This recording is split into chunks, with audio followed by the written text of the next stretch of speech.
I'm the CEO of DotProduct LLC, and we are a 3D software company specializing in 3D acquisition from phones and tablets using either external sensors or now the built-in sensors that come with iPad and iPhone Pros.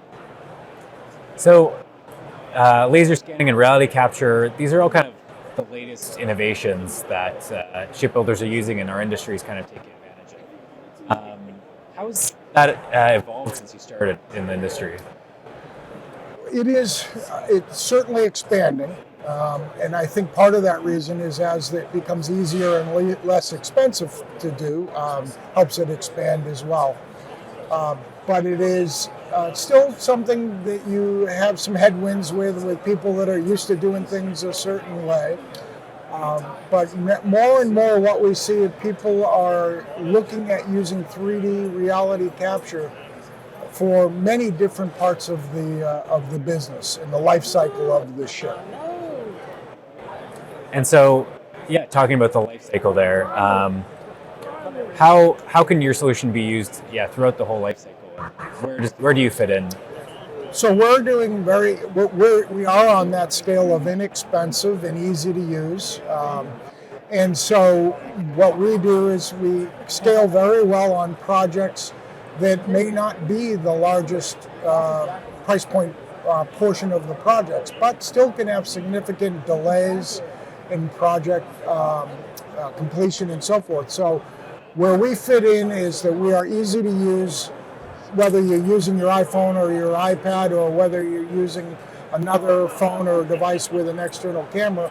It makes it easy to use right out of your pocket or out of your toolbox, capture data right away, and then determine whether or not if you need to bring in another device as well or another set of analysis tools.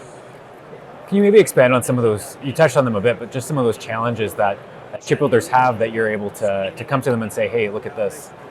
Sure. Well, price point, laser scanning, when I got involved in laser scanning 20 years ago, it cost about $150,000 for a device that would take maybe an hour to do a scan that was a tenth of what you can do from your phone today. And so that change of price has made it much, price and ease of use has made it so much more easier for the vendors get into the technology today.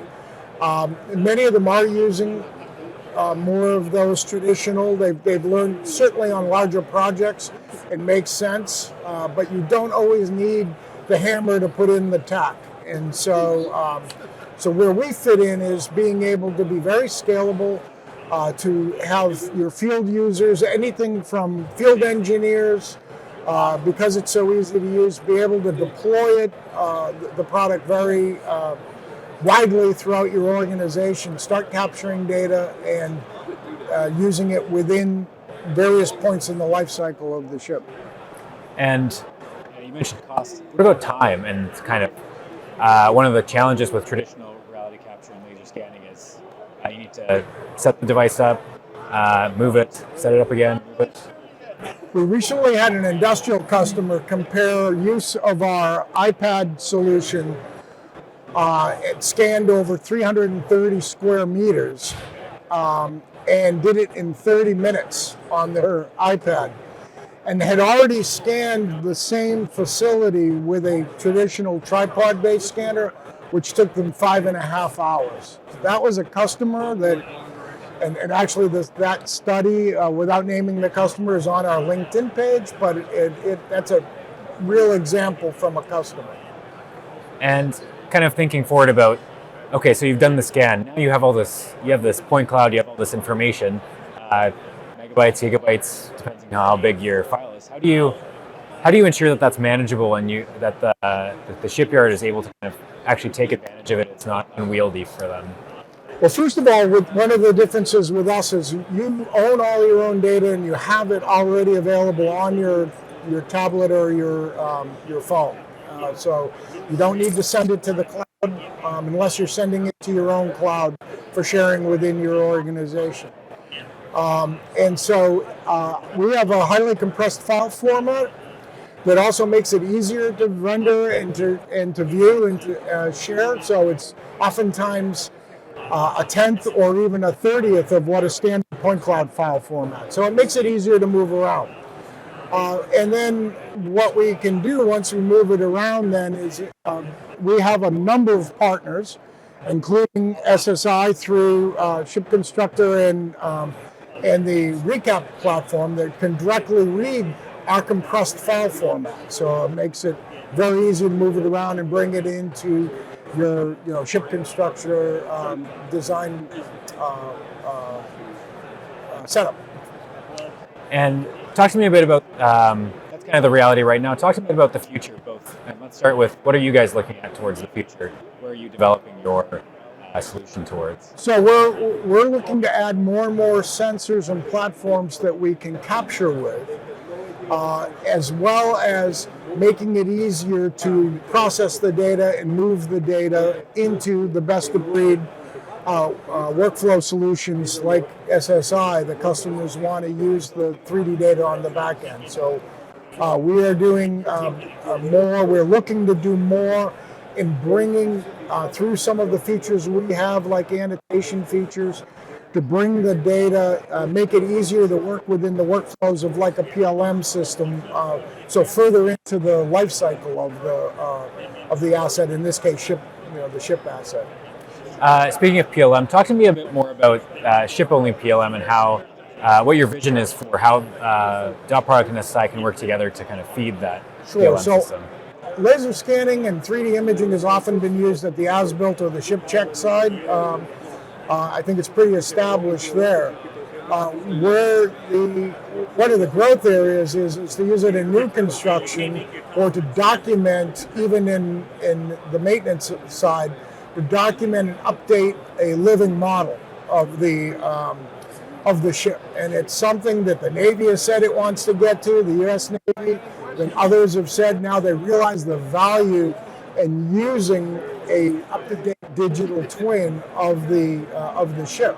So we can make it very easy to capture data that feeds that digital twin, the 3D data, and we can integrate it by using various workflows to integrate it into a PLM system that makes it available with all the other important data that goes into a 3D digital twin of the ship. Talk to me a little bit about how you'd be able to kind of associate one object you see through the reality capture, maybe you made an annotation about it, with something in the PLM. So with our tool, we have the annotation function that can make it very easy to link to your data to other, using either tags or other features to link it to items within a PLM database. And so that is one of the easy ways we see. We can also, where we may develop more, is in some of the creating of the objects from the point clouds as well. Certainly, if you can do that, as some of your customers do. They take the point cloud and they pipe or they create the CAD within ShipConstructor. And once you do that, of course, you can also link the data, have the original point cloud as well as the object in the model as well.